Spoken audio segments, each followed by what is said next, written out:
Howdy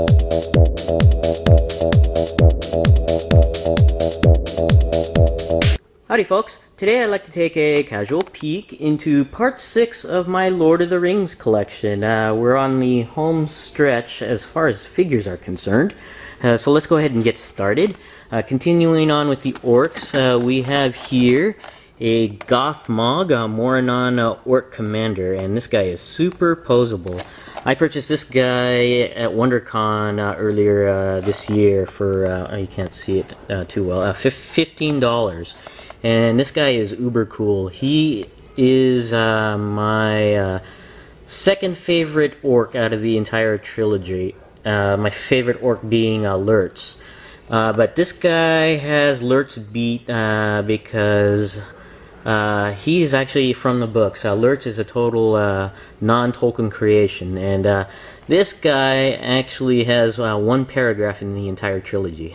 So Gothmog here beats Lurtz by one paragraph. But he's my second favorite orc, and this guy's got loads of articulation. You can see the double hinged elbows. I'm not sure if you can see the double hinged knees there. Hinged feet, ball hinged shoulders. And this set came from a separate trilogy edition line. This one I think was called Epic Trilogy. I'm not sure if that's correct or not. But this followed the base trilogy edition packaging, and it was a smaller line that had a lot of newer sculpts. And I think this is a repackage, but maybe a retool, because I think the points of articulation are different from the first Gothmog figure. So, but lots of detail. I love this figure. I'm glad I got this guy. That's an ugly mug right there. Okay. Next we have here the Berserker Ooookay in carded form. I've already seen this guy loose in my previous videos. It's a very nice figure. Wish I got more of those for army building. I only got that guy for $6. This guy here is the Crossbow Ooookay, and this guy is really cool. And he does have a gimmick. It's a single button that... Actually, I'm not sure what the gimmick is. It says here you have to set up the hand into the trigger.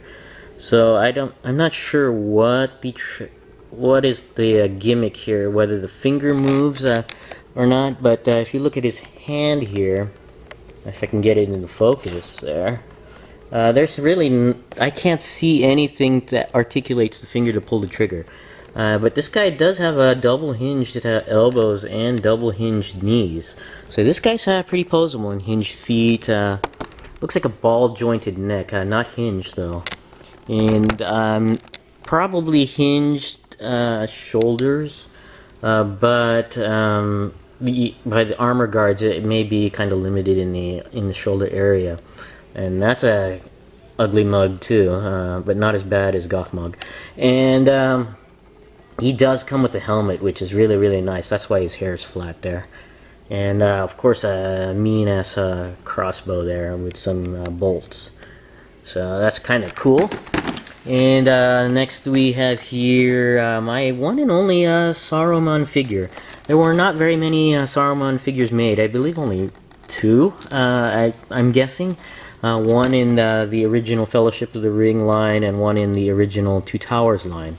And I think the Two Towers Saruman was just a redeco, not much change, I believe. And you can see here he comes with hinged elbows, probably swivel wrists. That's some nasty looking fingernails. And you can see Saruman in there. And Garahawk has a video of this guy. And so take a look at his video if you want to see more of him. And can't tell what his articulation at the underneath his cloak there, but lots of detail on this guy. If I can get the glare out, there we go. Pretty neat. Next up we have here Horadrim Archer. This one's just a trilogy edition packaging. Looks like probably from Canadian, because it's got the multilingual lettering there. And it's basically the same, just in trilogy edition form. Next we have here is the Gondorian Ranger, which is kind of cool, and I believe this guy has no gimmicks. yeah, he really doesn't describe any gimmicks on this figure. And yeah, you can see a generic face there. Can't tell if those are ball hinged. Yeah, I think those might be ball hinged shoulders. Hinged elbows, swivel wrist, probably can't tell from the here. I think it's single hinged knees and hinged feet. And I'm not sure about the head on there.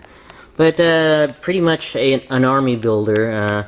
But an army builder that was kind of hard to find for me. I really couldn't find these guys too much. So this is the only one I had. And another army builder, an Easterling, that I got for $8.99. And this guy I don't think has gimmicks either. He has lots and lots of detail though. Very, very neat on the detail. I love the shield there.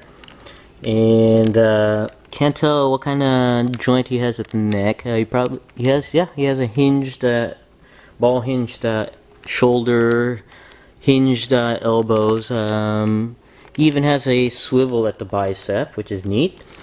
And hinged knees. Just look at the detail on the guy. It's really, really cool. And probably hinged swivel feet on there. I don't know if that helmet is removable, but but I don't know. I have to open the guy up to find out. But I love the detail on this guy.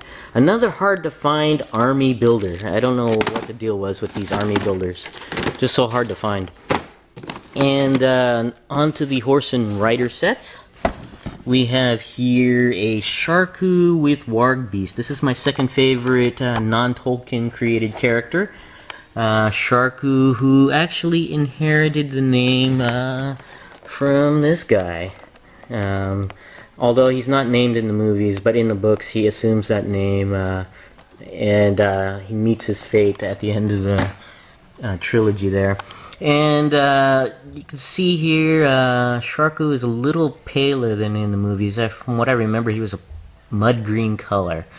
And he has ball hinged shoulders, a single hinged elbow. But most horse and rider sets came with these rubbery legs. You can see there's no articulation at all from the waist down. And that's because it's to accommodate the figure on the mount, which is a Warg Beast on there, and that's actually kind of neat. And he has a button on him where his mouth opens and closes, and he has some decent articulation. Single hinged knee area, upper quarter, probably swivel on there, so kind of neat. And we have here horse and rider set with Legolas with horse. Why they did not put the horse's name Arod on there, don't know why. But we have here a Legolas in his Mirkwood armor. He even has his cloth goods elven cloak, which is kind of neat. And looks like he has those rubbery legs, single hinge elbows, ball hinge shoulders on there. And I can't tell if the head is separate from the neck. It seems like, I'm guessing it's probably joined. And there's Arod here, nicely detailed. And only room for one, so Gimli's going to have to sit behind the saddle there. And that's probably why he was always falling off. And you can see some of the accessories with Legolas there. Kind of neat. Next up, we have here Aragorn with Brago. And he seems to be the one with the most horse and rider sets, because there was a Aragorn with Brago in the Two Towers set. I'm not sure about the Fellowship. I doubt it. But you can see here, this is from the Pelennor Fields Aragorn. And it's got cloth good lower half, probably rubber legs and all that. Nice detail, and there's Brago, who made it all the way from Edoras to Minas Tirith.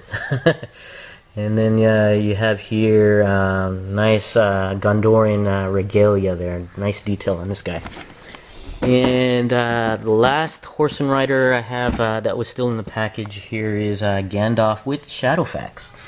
And you have Gandalf there in cloth goods robes, except for this lower outer portion here. It looks like a cheesecloth on there. And I'm guessing he's probably got rubbery legs too, and probably hinged elbows and ball hinged shoulders there. And I got this guy for only $8.48, which is a really great deal because this guy seems to go for a lot of money on the secondary market. And this here, Shadowfax, which I really love because they actually stuck to the novels. He has no saddle and bridle, or bridle or bridle, I'm not sure how you pronounce that, but it's accurate to the books. No saddle on this guy, which is very cool on there. A neat horse and rider set. Now on to my second favorite figure of my collection. This is the Sauron from the Second Age with electronic lights and sounds. And taking a look at this guy, I'm not sure what the articulation is. It's probably ball hinged elbows. I can't. Looks like maybe single hinged elbows and ball hinged shoulders. Sorry, and single hinged knees. And I'm not sure what's going on underneath there. But very cool. There's the one ring on his hand there, getting the focus, and he does have those phrases, and his eyes do light up. Very cool. Let me push the button again here. If I can get access to the button. There we go. Very cool. And this guy stands pretty tall. I think he's like 14 inches. I could be wrong. 12 to 14 inches, probably up to the tips of his helmet there. Very cool. I really love this guy. But he's my second favorite figure out of the collection. This here is a neat display piece. It's an electronic talking golem. And this guy's a really large figure compared to the rest of these Lord of the Rings figures here. And I think he's just meant as a separate figure altogether. And he comes with 2 heads and a fish and a bass. And this guy does say 22 phrases and sings the Wish for a Fish song. And you got 2 buttons here, one for Smeagol, one for Gollum. Now let me do the Gollum phrase here.